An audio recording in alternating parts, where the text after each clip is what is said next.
नमस्कार बच्चों। पिछले लेक्चर में आपने देखा, हमने अवकलनीयता के बारे में आपको बताया था।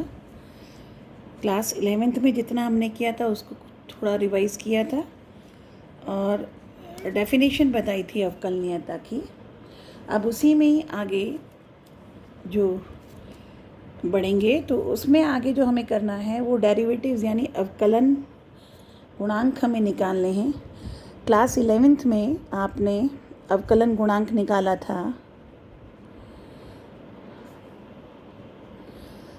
उसे हमने प्रथम सिद्धांत से ही निकाला था, लेकिन फिर वो फॉर्मूला बन गया था और उस फॉर्मूले को प्रयोग करते हुए बाकी जितने भी फंक्शंस होंगे उनके हमने अवकलन गुणांक निकाले थे।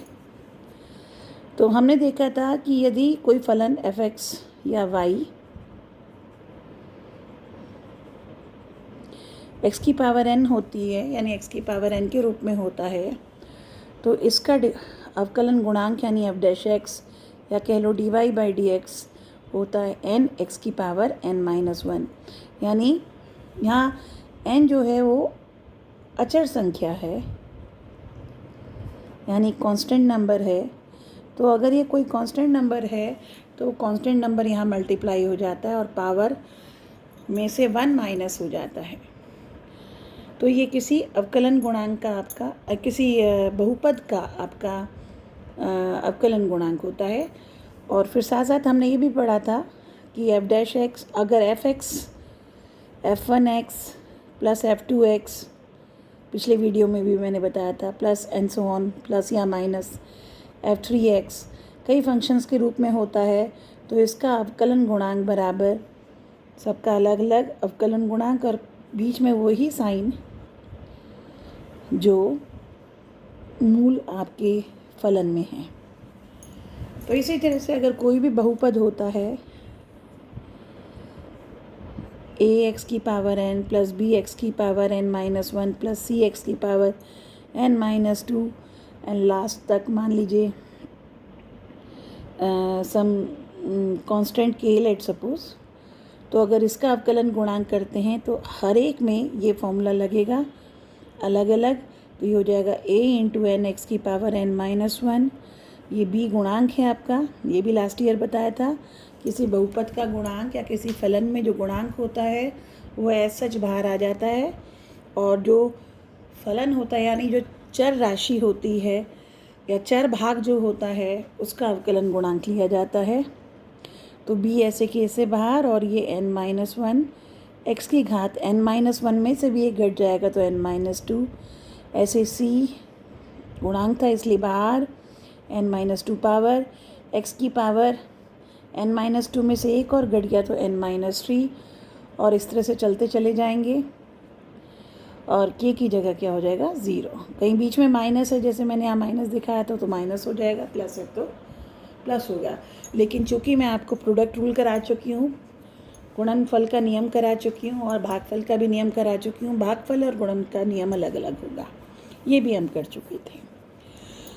इसके अलावा जो 6 ट्रिग्नोमेट्रिक रेशियोज़ हैं, sin x, cos x, tan x, sec x, cosec x और cot x, इनके डिफरेंशियल्स अगर हम करेंगे तो sin x का cos x, cos x का minus sin x, tan x का sec square x, sec x का sec x tan x, cosec x का minus cosec x cot x और cot x का माइनस cosec स्क्वायर x। ये हम class 11th में पढ़ के आए थे।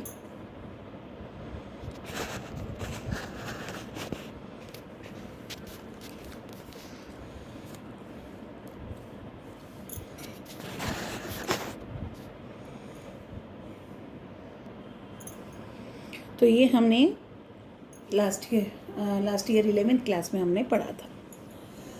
अब हम आते हैं कंपोजिट फंक्शन में। कंपोजिट फंक्शन यानी दो या दो से ज़्यादा फलों का संयोजन।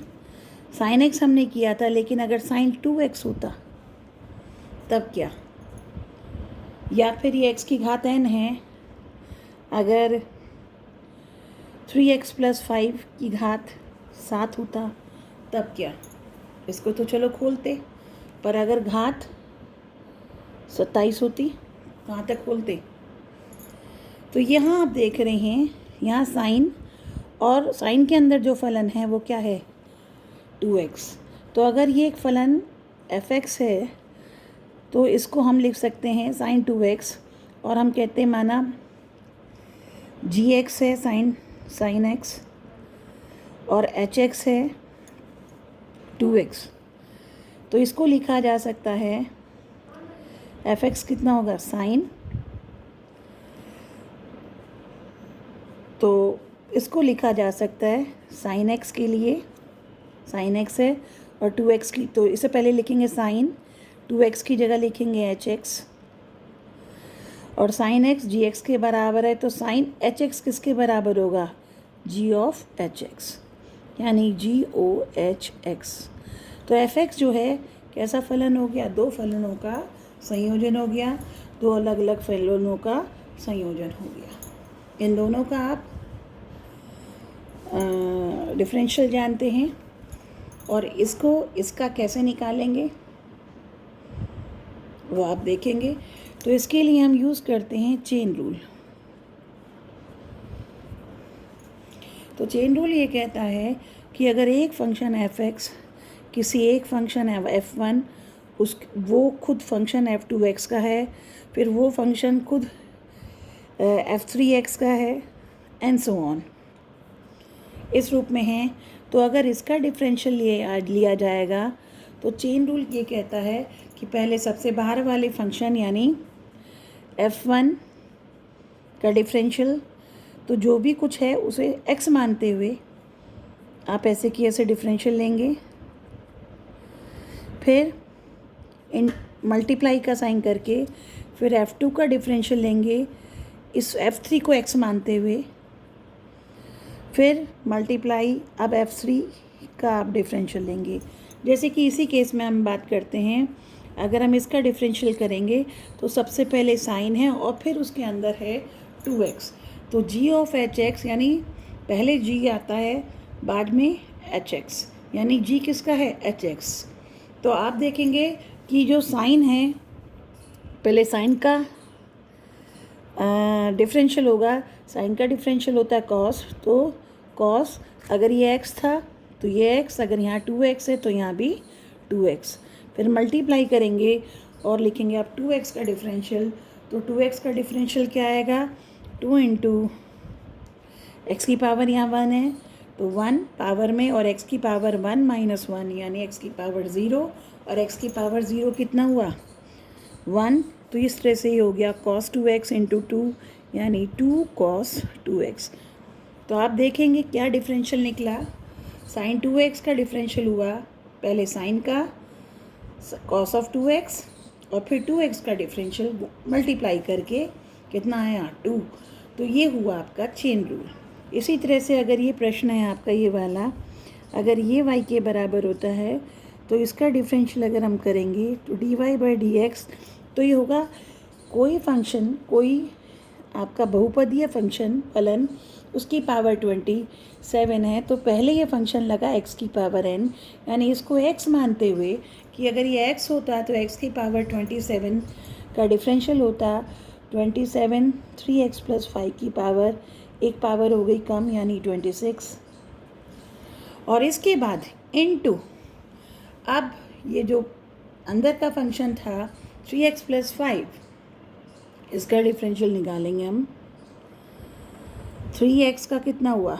3 और 5 यानी कांस्टेंट है, उसका डिफरेंशियल होता है 0, तो कुल मिला के हो जाएगा 27 इंटू 3 यानी 81, 3x + 5 की पावर 26।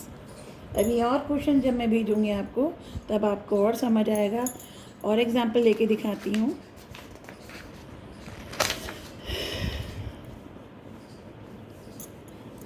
मान लीजिए 10, 5x + 3 कोई फंक्शन है, तो dy/dx, तो पहले 10 है, 10 का डिफरेंशियल सेक स्क्वायर जो भी अंदर लिखा हुआ है, अगर x होता है x और अंदर जो भी कोई फंक्शन लिखा हुआ है सच, इंटू फिर 5x प्लस 3 का डिफरेंशियल, यानी 5 और 3 का चूँकि 0 होता है तो 5 इंटू 1 प्लस 0 यानी 5। तो ये हो गया 5 सेक स्क्वायर 5x प्लस 3। इसी तरह से मान लीजिए डिफरेंशियल होता फंक्शन है कॉस ऑफ x की पावर 5, तो पहले कॉस का डिफरेंशियल माइनस साइन जो भी कुछ फंक्शन अंदर है इनटू, चेन रूल में यहाँ मल्टीप्लाई लगता है ना कि प्लस या कोई और साइन, फिर x की पावर 5 का डिफरेंशियल होता है 5x की पावर 4। तो अल्टीमेटली हो गया माइनस 5x की पावर 4 साइन x की पावर 5, ये आपका डिफरेंशियल हुआ। तो इस तरह से ये आपका चेन रूल लगता है और इस चेन रूल से ही आपके एक्सरसाइज 5.2 आप इसे करेंगे। बहुत सिंपल एक्सरसाइज है। इस एक्सरसाइज को आप निकालेंगे। इसका मैं PDF फॉर्म में आपको भेज दूंगी। इसके बाद आते हैं हम डेरिवेटिव्स ऑफ इम्प्लिसिट फंक्शन।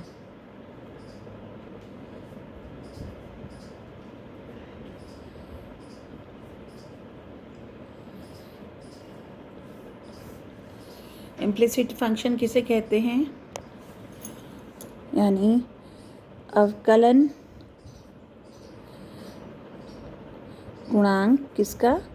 अस्पष्ट फलन का। अस्पष्ट फलन ये किस तरह के फलन होते हैं?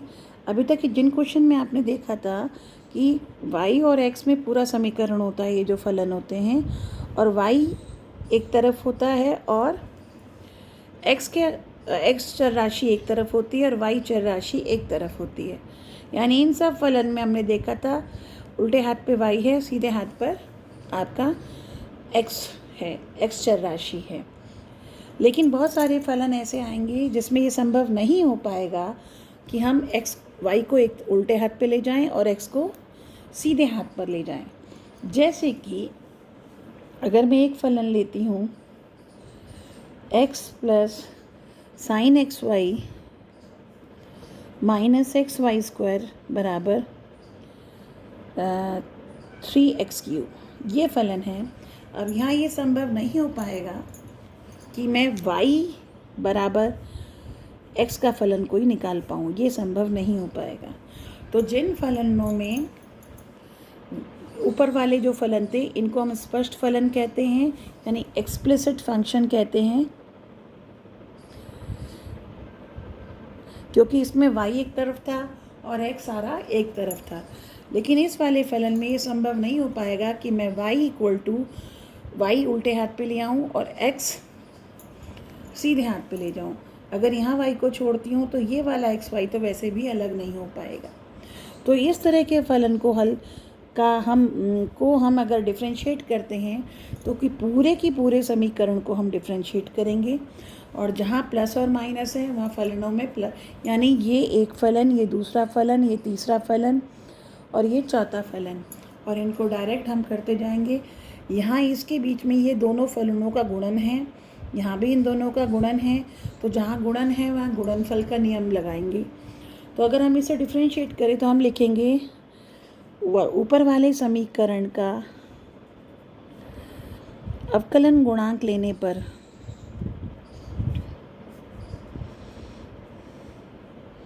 अवकलन करने पर या अवकलन गुणांक लेने पर, लैंग्वेज इतना मैटर नहीं कर रहा है यहाँ पर, तो आप देखेंगे पूरे का हम डिफरेंशिएशन लेंगे और हर एक को अलग अलग फंक्शन मान के करेंगे।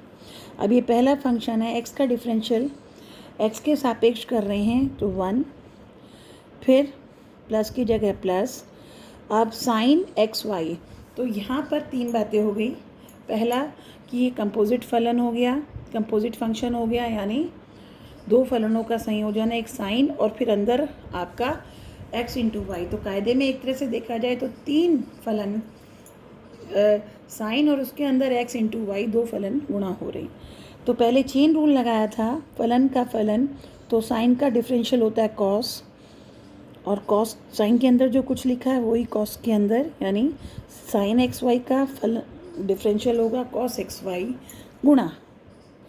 अब x इंटू वाई जो अंदर फलन था, बाहर का फलन साइन, अब अंदर का फलन एक्स वाई।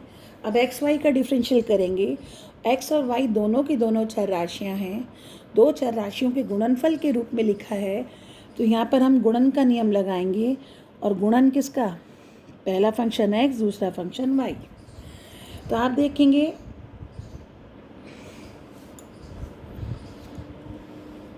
ये यहाँ dy बाई डी एक्स है, ये लिखना भूल गई। हाँ, तो वापस आइए एक्स वाई। तो अब पहले x का डिफरेंशियल लेंगे गुणनफल के नियम से, और y ऐसे की ऐसे। x का डिफरेंशियल 1 होता है, y ऐसे की ऐसे प्लस, अब x ऐसे की ऐसे और y का डिफरेंशियल जैसे आप यहाँ पर किया करते थे जब इस पूरे समीकरण को डिफरेंशियल किया था, तो जहाँ y था वहाँ क्या है? dy by d x. तो अब y का डिफरेंशियल अगर हम करेंगे, y का डिफरेंशियल, तो ये होगा dy by d x minus, अब यहाँ भी प्रोडक्ट रूल लगेगा क्योंकि ये x और y स्क्वायर दो फंक्शंस का प्रोडक्ट है, गुणनफल है। तो x का डिफरेंशियल 1, y स्क्वायर ऐसे की ऐसे, फिर प्लस x ऐसे की ऐसे, और y स्क्वायर का डिफरेंशियल अगेन कंपोजिट फलन है। पहले y स्क्वायर का डिफरेंशियल लेंगे, यानी जैसे बहुपद का लेते हैं x की घात n वाला, x की घात n का डिफरेंशियल वाला रूल। तो यहाँ पर y की घात 2 का क्या बनेगा? 2, y की घात 2 माइनस 1 यानी 1, यानी y की घात 1, और फिर y का differential dy by d x. तो इस तरह से आप ये करेंगे, एंड राइट साइड पे आपका हो गया 3 गुणा 3x स्क्वायर। अब आप इसको सॉल्व करेंगे। कायदे में आपका अवकलन का काम यहाँ पूरा हो गया, यहाँ अवकलन गुणांक लिया गया है, लेकिन जो रूप होता है हम हमेशा आंसर को dy बाई डी एक्स के फॉर्म में निकालते हैं, क्योंकि आपसे यही पूछा जाता है dy बाई डी एक्स निकालिए। तो तब आप क्या करेंगे, dy बाई डी एक्स की जो टर्म्स हैं, जिन पदों में dy बाई डी एक्स उन्हें एक तरफ रखेंगे, तो इन्हें गुणा करके आप पाएंगे y गुणा cos x y, x cos x y dy by d x. यहाँ खोलेंगे माइनस वाई स्क्वायर, ये हो गया minus 2x y d y by d x is equals to 9x square. तो ये दोनों टर्म यहीं छोड़ेंगे, इनमें से भी d y by d x आपने कॉमन लिया, अंदर बचा x cos x y minus 2x y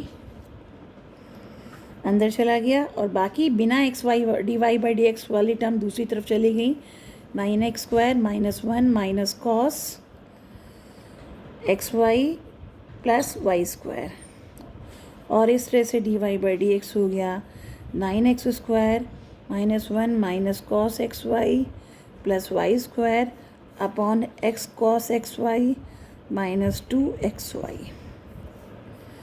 तो इस तरह से जो आपके एक्सप्लिसिट फलन हैं उनका आप डेरिवेटिव इसमें से लेंगे, और बेहद आसानी से आप ये निकाल पाएंगे। इसके बाद आते हैं हम डेरिवेटिव इनवर्स फंक्शंस का। हमने ट्रिग्नोमेट्रिक फंक्शंस किए थे, उनका डिफरेंशियल हमने प्रथम सिद्धांत से निकाला था, और फिर उसी का फॉर्मूला बना के हम करते आ रहे हैं। अब हम आते हैं इनवर्स फलन पर। अगर y बराबर साइन इनवर्स x होता है तब इसका डिफरेंशियल क्या होगा। हालांकि बहुत पहले प्रथम सिद्धांत से भी इन्हें निकालना आता था, लेकिन अब हम इनको क्या करेंगे, डायरेक्ट फॉर्मूला लगाएंगे इसमें। तो इसको कैसे करेंगे कि हम साइन इनवर्स x अगर y के बराबर है, तो यहाँ से साइन y किसके बराबर हो गया? x के। अब इस समीकरण का हम डिफरेंशियल यानी इस इक्वेशन का डिफरेंशियल लेंगे विद रिस्पेक्ट टू y। तो साइन y का डिफरेंशियल होगा कॉस y का differential d y by d x. यहाँ लगा chain rule, sine n y, sine x का क्या होता? कॉस एक्स, और एक्स का differential with respect to x, क्योंकि ये समीकरण का हम जो अवकलन गुणांक ले रहे हैं, या पीछे भी हम जो बता के आए थे कि अवकलन गुणांक जो लेना है वो विद रिस्पेक्ट टू एक्स लेंगे।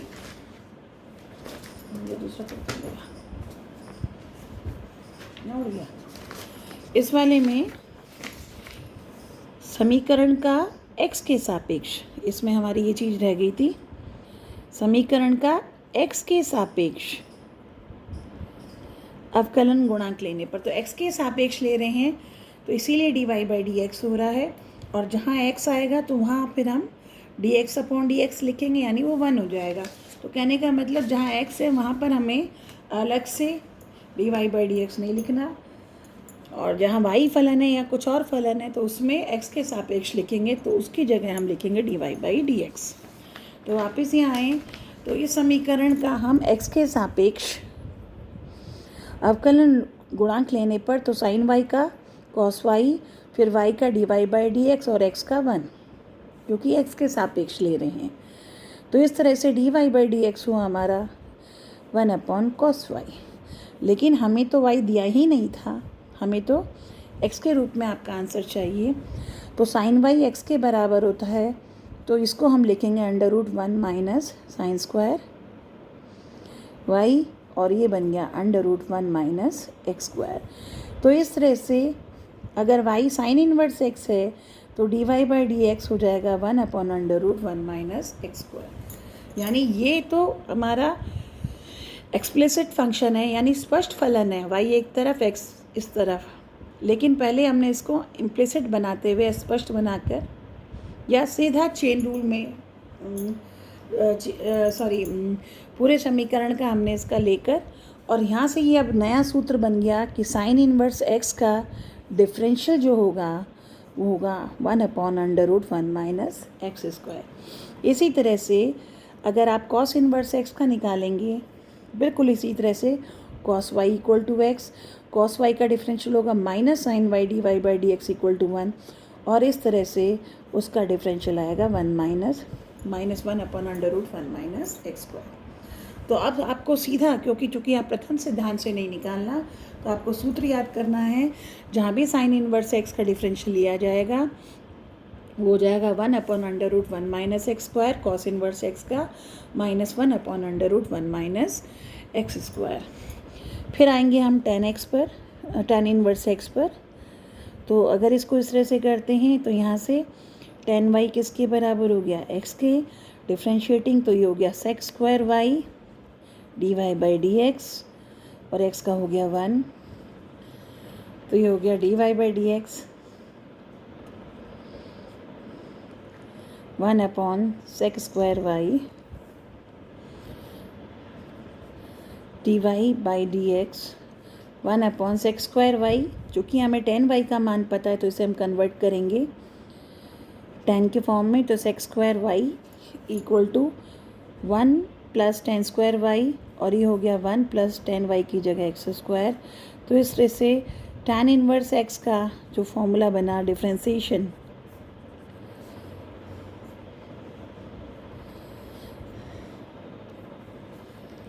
वो हुआ आपका 1/1 + x स्क्वायर। इसी तरह से अगर cot इनवर्स x का आप डिफ्रेंसिएशन करेंगे तो होगा -1/1 + x square. Then we come to, हम आते हैं cos इनवर्स x पर, cosec इनवर्स x पर। अगर y होता है cosec इनवर्स x, तो cosec y हो जाता है आपका x। अब इस समीकरण का x के सापेक्ष अगर डिफरेंशियल लेते हैं तो ये हो जाएगा, cosec y का होगा -cosec y cot y dy/dx = 1। तो यहाँ से dy/dx आपका आ जाएगा -1/cosec y cot y, और cosec y का मान x है लेकिन cot y का नहीं पता, तो cot y को हम कन्वर्ट करेंगे √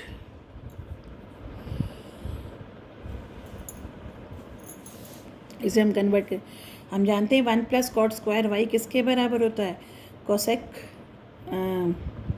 कोसेक स्क्वायर वाई के बराबर, तो कॉट वाई को लिखेंगे under root cosec square y -1। और अब कोसेक वाई का मान रखेंगे तो आप पाएंगे ये। तो इस तरह से आप देखेंगे कोसेक इन्वर्स एक्स का डिफरेंशियल होगा -1/x into under root x square -1। और इसी तरह से सेक इन्वर्स एक्स का जो डिफरेंशियल होगा बाय द फॉर्मूला आपकी बुक में भी दिए हुए हैं, ये होगा 1/x under root x square -1। तो आप देखेंगे कोसेक इन्वर्स और सेक इन्वर्स का डिफरेंशियल ऑलमोस्ट एक सा है, सिर्फ कोसेक में -1 है, सेक में प्लस है। ऐसे टैन इन्वर्स एक्स और कॉट इन्वर्स एक्स का सेम होगा, कॉट में माइनस होगा, टैन में प्लस होगा। इसी तरह से साइन इन्वर्स और कॉस इन्वर्स का फॉर्मूला सेम है, सिवाय सिर्फ माइनस का और प्लस का साइन का फ़र्क है। तो ये सारे फॉर्मूले आप लर्न करेंगे और इसी पर आपकी जो अगली एक्सरसाइज है 5.3 उसे आप करेंगे। तो ये 2 एक्सरसाइज के बाद फिर मैं आपको आगे के टॉपिक को क्लियर करूँगी।